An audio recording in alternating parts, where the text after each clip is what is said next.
নতুন বছর বই অনেকটুকু চেঞ্জ হয়েছে, তার মধ্যে প্রাথমিক বিজ্ঞান 4র্থ শ্রেণীর এই বইটাও কিছুটা চেঞ্জ হয়েছে।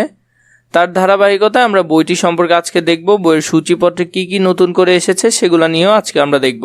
সূচিপত্রটা যদি আমরা একটু ভালো করে খেয়াল করি, অধ্যায় প্রথম জীবের বৃদ্ধি ও প্রজনন, দ্বিতীয় অধ্যায়ের মধ্যে স্বাস্থ্য সুরক্ষা, তৃতীয় অধ্যায়ের মধ্যে দুর্ঘটনা ও প্রাথমিক চিকিৎসা, 4 নম্বর অধ্যায় হলো পদার্থ, 5 নম্বর অধ্যায় হলো শক্তি, 6 নম্বর অধ্যায় হলো গতি ও বল, 7 নম্বর অধ্যায় হলো প্রাকৃতিক সম্পদ, 8 নম্বর অধ্যায় হলো মহাবিশ্ব, 9 নম্বর অধ্যায় যেটি আছে সেটি হলো আবহাওয়া, 10 নম্বর অধ্যায় আছে তথ্য ও যোগাযোগ প্রযুক্তি, 11 নম্বর অধ্যায় হলো সমস্যা সমাধানের তথ্য ও যোগাযোগ প্রযুক্তি।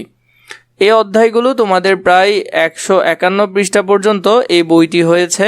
এই প্রতিটি অধ্যায়ের তোমরা প্রশ্নের সমাধান সহ ভিডিও আমাদের চ্যানেলে প্লেলিস্ট আকারে পেয়ে যাবে। যে কোনো তোমাদের বইয়ের ভিডিও তোমরা ধারাবাহিকভাবে আমাদের চ্যানেলে পেতে থাকবে। তার জন্য আমাদের চ্যানেলটিকে সাবস্ক্রাইব করে রাখবে এবং বেল আইকনটি অন করে রাখবে।